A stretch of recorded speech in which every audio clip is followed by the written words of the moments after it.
Log का सबसे important concept जो है वो प्रॉपर्टीज है। अगर आप लॉग की प्रॉपर्टीज नहीं सीखते हैं, प्रॉपर्टीज अप्लाई करना नहीं सीखते हैं, तो फिर लॉग पढ़ने का कोई मतलब नहीं होता है।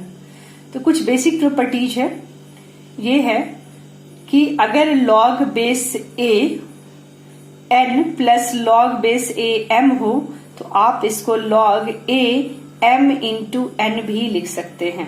ध्यान रखिएगा, ऐसा करते समय दोनों ही बेस बिल्कुल इक्वल होनी चाहिए। समझ आ रहा है? ठीक है। ये सारे का प्रूफ भी होता है, बट हम बहुत इंटरेस्टेड नहीं है प्रूफ के लिए, क्योंकि हमारे लिए प्रॉपर्टीज पता होना जरूरी है, प्रॉपर्टीज को अप्लाई होना जरूरी है। जैसे मान लीजिए, इसका एक एग्जांपल मैं बताती हूँ। आपके पास क्वेश्चन हो लॉग 10 और 1000, है ना। आपको पहले ही से पता है कि इसका आंसर होगा 3, बट इसको अगर इस प्रॉपर्टी पे मैं बनाऊं तो मैं लिख सकती हूँ लॉग बेस 10 और 100 इंटू 10। तो ये कैसा हो गया, मान लीजिए ये m हो गया और ये क्या हो गया, n हो गया 10। तो इसको आप लिख सकते हैं log base 10 100 plus log base 10 10। ये हो गया यहीं से लॉग बेस ए n लॉग बेस ए m प्लस कर दिया। तो लॉग बेस 10 100 ये 2 आ जाएगा, मतलब कि 10 का पावर 2 इक्वल्स टू 100। और लॉग बेस 10 बोला ही मैंने कि बेस में और जिसका लॉग निकालना हो दोनों अगर इक्वल है तो वो हमेशा 1 होता है। देखिए ऐसे भी आंसर क्या आ गया, 3 आ गया। तो ये प्रॉपर्टीज को अप्लाई करना जरूरी है ना। जब कभी भी लॉग बेस ए और m इंटू एन के फॉर्म में है तो आप इसको log base a n plus log base a m लिख सकते हैं। इसी तरह की प्रॉपर्टी होती है कि अगर ये दोनों तरफ अगर ऐसा है तो ये लिख सकते हैं और ऐसा है तो ये लिख सकते हैं, वाइसा वर्सा चलता है। अगर ऐसा है कि log base A n by m के टर्म में लिखा हुआ है तो आप उसको log a n minus log a m लिख सकते हैं, या उल्टा बोले कि अगर log a n minus log a m है तो आप उसको log a n by m लिख सकते हैं। हमेशा ध्यान रखना है base should be equal, base change नहीं होना चाहिए। नेक्स्ट है, ये बहुत इंपॉर्टेंट प्रॉपर्टी है, बहुत यूज होता है। लॉग बेस ए और m का पावर n है, मतलब जिसका लॉग निकालना उसका पावर अगर कुछ है तो एक प्रॉपर्टी है कि ये n जो है लॉग के पीछे शिफ्ट हो जाता है। तो ये n इंटू लॉग बेस ए m, ये बहुत यूज होता है ये प्रॉपर्टी। जैसे देखिए इस ऊपर वाले क्वेश्चन को ही मैं इस प्रॉपर्टी से बना रही हूँ। आपके पास क्वेश्चन है लॉग बेस 10 1000, इसको आप ऐसे भी लिख सकते हैं लॉग बेस 10 और 10 दी पावर 3। तो अभी ये 10 के ऊपर जो पावर आया ये लॉग के इधर पीछे आ जाएगा, यहाँ पे आ जाएगा। समझ आ रहा? तो ये हो जाएगा 3 log 10 इंटू 10 और अभी भी आंसर क्या आएगा 3। तो आपको प्रॉपर्टीज को सही तरीके से यूज करने आना है। इसके बाद यहाँ देखिए ये a the power log base A n है, मतलब a के ऊपर ये पूरा log का टर्म जो है ये a के ऊपर पावर में है। ऐसे केस में आंसर जो है वो सिर्फ और सिर्फ n हो जाएगा। ठीक है। इसके बाद की प्रॉपर्टी है, ये 3-4 प्रॉपर्टी तो बहुत कॉमन है, कुछ और भी प्रॉपर्टी। ऐसे देखिए अगर लॉग बेस a और b है और एक दूसरा लॉग है जो उल्टा है, मतलब यहाँ पे जो बेस था वो यहाँ इनपुट में आ गया और यहाँ जो इनपुट था वो यहाँ पे बेस में आ गया, तो इन दोनों का मल्टीप्लीकेशन जो है हमेशा 1 के बराबर होता है। और ऐसा सिर्फ 2 के साथ नहीं, अगर ऐसे बहुत सारे भी लॉग हो बट ये रूल को फॉलो कर रहे हो तो उनका भी मल्टीप्लीकेशन 1 होता है। देखिए कैसे, यहाँ लॉग बेस a है,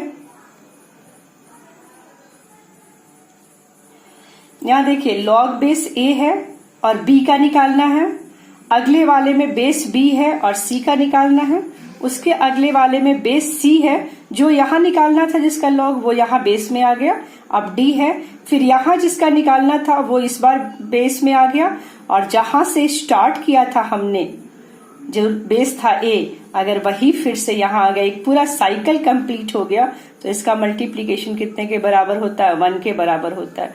ये चाहे जितने से भी हो सारे, अगर ये 5-6 भी होते तो भी मल्टीप्लीकेशन 1 ही होता है। इसके बाद नेक्स्ट है, देखिए ये कोई नया प्रॉपर्टी नहीं है, ये 5th प्रॉपर्टी का ही से लिया गया है कि log A B into log B A, अगर ए के बराबर 1 के बराबर है तो लॉग बेस ए बी जो है वो 1 बाई लॉग बेस बी ए हो जाएगा। इसको ऐसे लेमन लैंग्वेज में समझिए तो अगर आप बेस को इनपुट की जगह और इनपुट को बेस की जगह लाना चाहते हैं तो वो 1 बाई हो जाता है। ठीक है, ये प्रॉपर्टी भी बहुत बार यूज होता है। नेक्स्ट, ये भी इंपॉर्टेंट प्रॉपर्टी है, 7th प्रॉपर्टी भी। प्रॉपर्टीज आपको याद करना होगा, आप चाहिए तो स्क्रीनशॉट ले लीजिएगा या हो सकता है कि आपको पीडीएफ भी मिल जाए, तो पीडीएफ मिल जाएगा, वहां से भी आप यूज कर सकते हैं। जैसे इसका एग्जाम्पल समझिए, मान लीजिए ऐसा लिखा है लॉग बेस 2 और यहाँ 4 लिखा है ना, तो इसको हम लिख सकते हैं 1 बाई लॉग बेस में 4 आ जाएगा और यहाँ हो जाएगा 2। अब हमें ये देखना है कि क्या ये दोनों इक्वल है कि नहीं। तो लॉग बेस 2 4 तो 2 हो जाएगा, ये आपको पता ही है।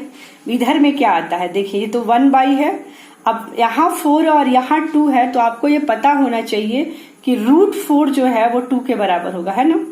तो 4 का पावर 1 बाई 2 ये किसके बराबर होगा, 2 आएगा, है ना। तो ये ऊपर चला जाएगा, देखिए इधर भी 2 और इधर भी 2।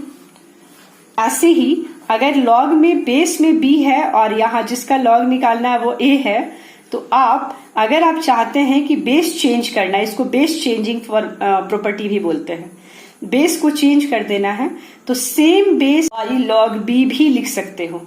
जैसे इसी को आप ऐसे समझते हैं, लॉग 2 और 4 लिखा है, तो आप इसको कोई सा भी बेस लेके log 4 बाई log 2 भी लिख सकते हैं।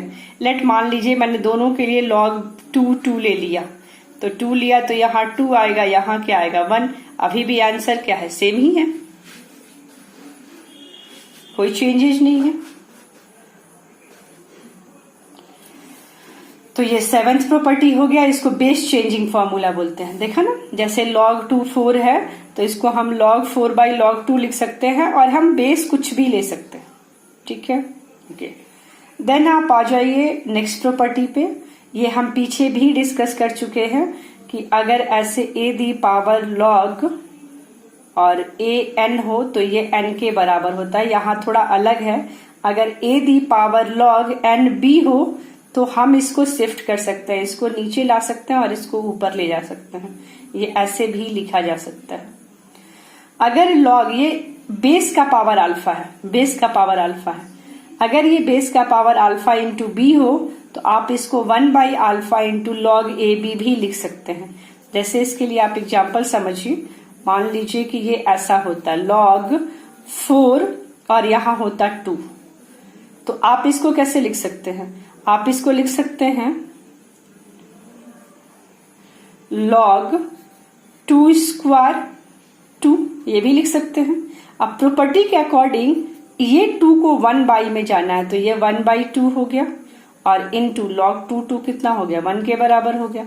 देखिए यहाँ भी आंसर 1 बाई 2 आता और यहाँ भी आंसर क्या आया, 1 बाई 2 आया। थोड़ी प्रॉपर्टीज को लर्न करना पड़ेगा, मैं सारे प्रॉपर्टीज को बस समझा रही हूँ। आगे हमने हर प्रॉपर्टी के दूसरे क्वेश्चन सॉल्व किया हुआ है।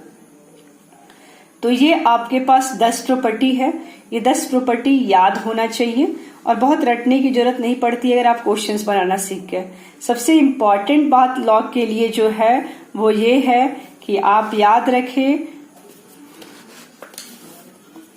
कि अगर आपके पास log a b equals to c है तो ये a जो है ये मस्ट बी ग्रेटर देन 0 होना चाहिए, मस्ट नॉट इक्वल्स टू 1 होना चाहिए, और ये b जो है ये भी ऑलवेज ग्रेटर देन 0 होना चाहिए, इक्वालिटी भी नहीं लगना है। ये सबसे इम्पॉर्टेंट बात है। दूसरी एक और log को बस इतने ही में समराइज कर सकते हैं कि अगर log a b equals to c है, इसका मतलब है कि a the power c is equals to b। बस मेन लॉग का यही इंट्रोडक्शन है।